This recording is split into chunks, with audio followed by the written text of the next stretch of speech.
مدینہ شریف میں سیدنا صدیق اکبر رضی اللہ تعالیٰ عنہ کے دور میں قحط آ گیا، فصل صحیح نہیں ہوئی اور اشیاء خورد و نوش جو ہے وہ کم ہونے لگی۔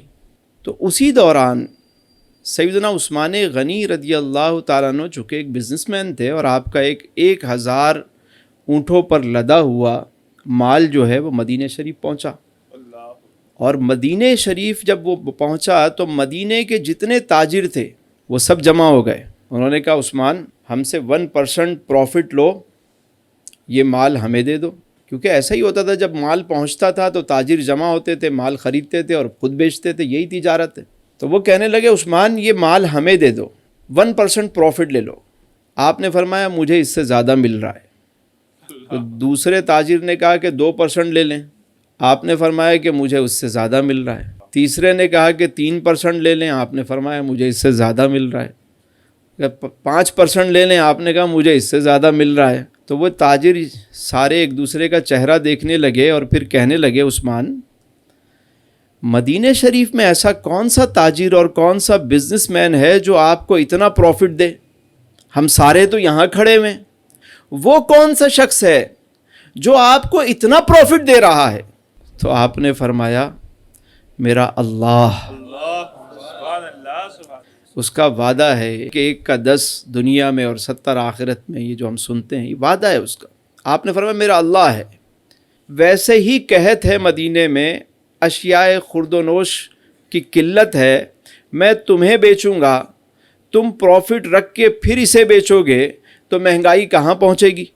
آپ نے وہ تمام مال کو غرباء میں اور مساکین میں تقسیم کر دیا۔ یہ ہے غربت ختم کرنے کا نسخہ۔ ہمارے یہاں ٹریڈرز کیا کر رہے ہیں؟ چند مل جاتے ہیں، آپس میں مونوپولی ہوتی ہے، مال منگایا اور مہنگے داموں جو ہے مارکیٹ میں بیچ دیتے ہیں، اور چند لوگوں کی ہر شعبے میں اجارہ داری ہے۔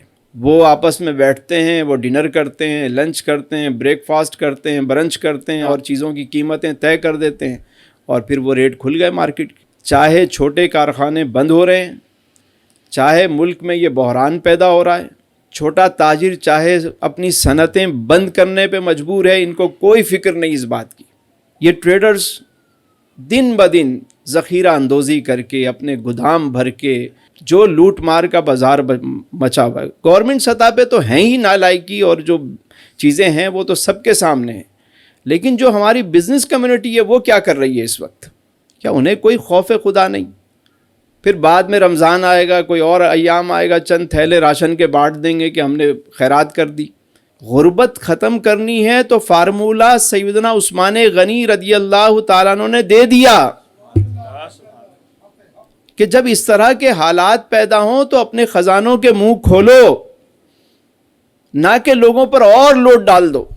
تو یہ جو لالچ ہے نا، یہ ایک ایسی چیز ہے کہ بسا اوقات آپ مال تو کما لیتے ہیں، لیکن پھر کہیں آپ کی صحت نہ چلی جائے، کہیں اور یہ مال نہ نکل جائے، کیونکہ جو مال کسی کو خوش کر کے حاصل نہیں کیا جاتا نا، تو وہ جاتا بھی اسی انداز سے ہے۔ اولاد بہت ساروں کی نالائق ہو جاتی ہے۔ انسان کا سب سے قیمتی اثاثہ جو ہے وہ اس کی اولاد ہے، وہ نافرمان ہو جاتی ہے، بگڑ جاتے ہیں لوگ ایسی کمائی کھا کھا کے۔ تو غربت ختم کرنے کا یہ بھی طریقہ ہے، لوگوں میں آسانیاں بانٹتے جائیں، آپ کے لیے دروازے کھلتے چلے جائیں گے انشاءاللہ۔ یہ میرا یہ ایمان ہے اور یقین ہے، آپ دوسرے کو آسانی دیں، آپ کو آسانی ملے گی۔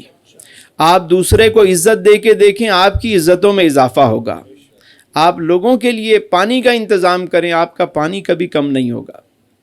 آپ لوگوں کے لیے کچھ کھانے کا انتظام کر دیں، چاہے ایک ہی فیملی ہو، ایک شخص ہو، کر کے دیکھیں، آپ کا کھانا کم نہیں ہوگا۔ لوگوں کے لیے علاج معالجے کا انتظام کریں، اللہ آپ سے بیماریاں دور کر دے گا۔ آپ لوگوں کو علم سکھائیں، آپ کا علم کبھی کم نہیں ہوگا، اللہ تعالیٰ اور آپ کو عطا کر دے گا۔ کرو مہربانی تم اہل زمیں پر، خدا مہرباں ہوگا عرش بری پر۔